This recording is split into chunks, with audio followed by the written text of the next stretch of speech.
गोरखपुर की ओर ले चलते हैं। बताते चले गोरखपुर में धारा 144 लागू, डीएम ने प्रेस वार्ता कर दी जानकारी। इलेक्शन कमिश्नर में कल 5 राज्यों चुनाव की घोषणा कर दी। आचार संहिता लागू कर दी। दिमाग में कोई भी और सवाल है या किसी तरह की जिज्ञासाएं हैं तो उस पर निसंकोच आप हमें पूछ सकते हैं।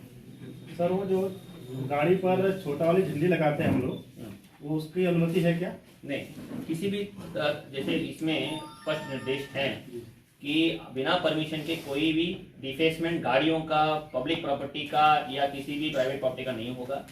घरों पे झंडा लगाने के लिए आपको परमिशन लेना पड़ेगा, जिसके लिए हम आपको अलग से निर्देशि भी सार्वजनिक आदेश भी जारी करेंगे, कार्यालय के भी जारी करेंगे। और किसी भी गाड़ी का, किसी भी झंडे लगाने का कोई परमिशन हम नहीं दे सकते। झंडे होते हैं जो छोटे झंडे होते हैं जो अपनी गाड़ियों में लगाते हैं, इतने छोटे नहीं, अभी फिलहाल हम लोग इसमें टिप्पणी नहीं कर सकते। आयोग का निर्देश अभी आया है, हम आपको उसको जारी करेंगे, उसके बाद ही करेंगे। अभी हम लोग फिलहाल उसको, हमारे विभिन्न टीम तैनात किए गए हैं, चेकिंग होती रहेगी। इसमें कोई कैश लिमिट करके नहीं, अभी व्यय प्रेक्षक जब आएंगे तो उनके आधार पर हम लोग इसमें करेंगे। लेकिन कोई भी धनराशि जो निजी बिजनेस के लिए या किसके लिए तो उनको किसी तरह का परेशानी या शोषण नहीं होगा। लेकिन जब भी कोई सीजर होता है उसका हम लोग इनकम टैक्स और अन्य अधिकारियों के साथ एक प्रोटोकॉल निर्धारित करके जारी भी करेंगे। और अगर उसको अवैध गतिविधियों के लिए अगर किया जा रहा है तो निश्चित रूप से उसका सीजर भी होगा और उसमें अग्रतर कार्रवाई नियमानुसार की जाएगी। सर, नामांकन में ऑनलाइन की भी व्यवस्था है क्या?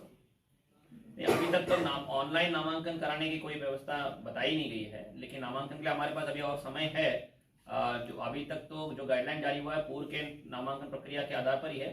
जैसे जैसे आयोग का निर्देश आएगा उसी क्रम में, क्योंकि उन्होंने 15 तारीख के बाद रिव्यू करने की बात की है, तो उसके बाद जो निर्देश होगा उसके अनुसार करेंगे।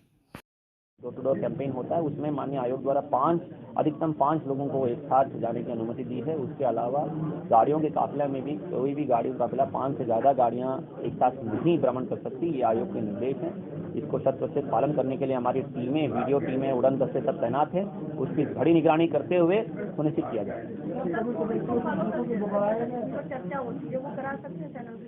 कोविड के दौरान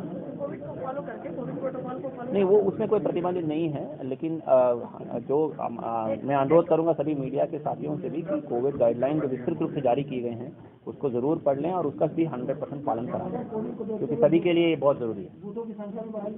हाँ जी, कोविड प्रोटोकॉल के संबंध में पुनरीक्षण के दौरान ही बूथों में पहले 1500 से अधिकतम मतदाताओं की संख्या थी, अभी 1200 तक की गई है। इसलिए हमारे बूथ अभी 4126 बूथ हो गए हैं और उनमें सारी व्यवस्थाएं, मूलभूत अवस्थापनाओं को संतुलित करने के लिए एक कटिबद्ध प्रयास करके कर दिया गया है। और आगे जैसे भी फीडबैक मिलता रहेगा, अगर कोई कमी रहेगी तो उसको भी दूर किया जाएगा। फिर इस बार कोरोना को देखते हुए बूथों पर क्या इंतजाम किए? बूथों में मास्क, सैनिटाइजर, थर्मल स्कैनिंग आदि व्यवस्था के लिए की गई है। पोलिंग पर्सनल के लिए आप देख रहे होंगे सभी को टीकाकरण, फ्रंटलाइन वर्कर्स मानते हुए बूस्टर डोज का प्राविधान भी किया जा रहा है। और साथ ही हमारे सभी मतदाताओं को अधिक से अधिक हम प्रेरित कर रहे हैं कि वो अगर कोई फर्स्ट डोज और सेकंड डोज में छूटे हुए हैं तो उनको जरूर करें। और 15 से 18 साल के उम्र के लोगों को भी अभी वैक्सीनेशन की कार्रवाई तेज गति से इस जनपद में चल रही है।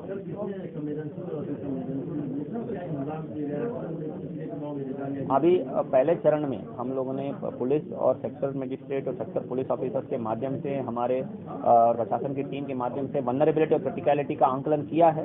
और आगे भी, और अभी आचार संहिता घोषित हो गई, अभी जैसे जैसे कैंडिडेट्स भी घोषित होते रहेंगे वैसे और इसके संवेदनशीलता का दोबारा आंकलन किया जाएगा। और सभी बूथ जहां भी क्रिटिकलिटी है वहां मान्य आयोग जैसे निर्देशित करता है कि माइक्रो ऑब्जर्वर्स, वेबकास्टिंग और सेंट्रल पैरामिलिट्री फोर्स तैनात होने, उसी अनुसार कार्रवाई सुनिश्चित की जाएगी। कितने में कोई जिला बदल किया गया?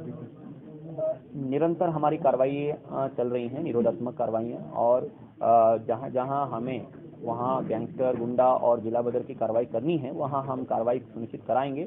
अभी और थानों से और तहसीलों से रिपोर्ट मांगी जा रही है और जैसे जैसे सूचना आती रहेगी निरोधात्मक, दंडात्मक कार्रवाइयाँ सुनिश्चित की जाएंगी। की घोषणा हुई है और आचार संहिता का की घोषणा हुई है, उसी के क्रम में पॉलिटिकल पार्टी के साथ और सभी मीडिया के बंधुओं के साथ ये प्रेस कॉन्फ्रेंस के माध्यम से आचार संहिता के विभिन्न पहलुओं के बारे में माननीय आयोग के निर्देशों के क्रम सभी को सूचित किया जा रहा है, अवगत कराया जा रहा है और सारे दस्तावेज और निर्देशों को अवगत कराया जा रहा है ताकि एक शांतिपूर्ण, निष्पक्ष, स्वतंत्र चुनाव कराने में हम कामयाब हो सके और सभी की सहभागिता, प्रतिभागिता सुनिश्चित की जा सके।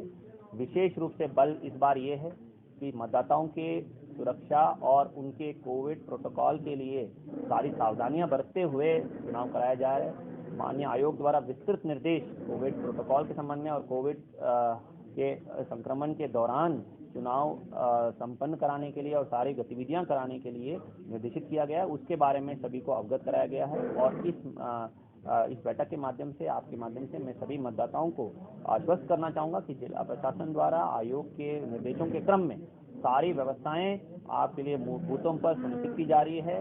हम आग्रह करेंगे कि ज़्यादा से ज़्यादा लोग अपने मतदान अधिकार का प्रयोग करें और इस बार हम लोग पिछले अनेकों बार से ज़्यादा मतदान प्रतिशत यहाँ पे प्रदर्शित कर पाए।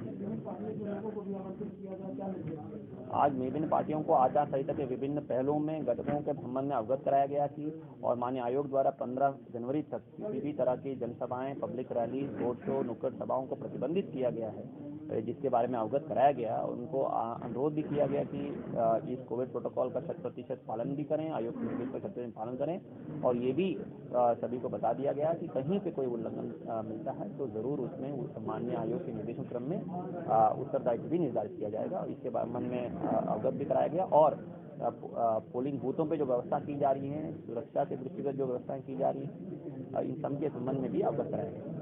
और टीवी चैनलों पे जो डिबेट होते हैं, डिबेट पे क्या जो पहले के टीवी चैनल पे जो डिबेट है उसके पहले से लिमिटेशन हुई है, लेकिन जब डिबेट्स यहाँ पे कहीं पे फिजिकली की जाती हैं तो कोविड प्रोटोकॉल का पालन करने के लिए है। और उन डिबेट्स पर ये भी है कि कोई पॉलिटिकल पार्टी अगर कहीं उकसाने की बात करते हैं और जो प्रतिबंधित आयोग के निर्देश और आचार संहिता के प्रावधानों का उल्लंघन करता है तो उसके संबंध में उसी अनुसार कार्रवाई की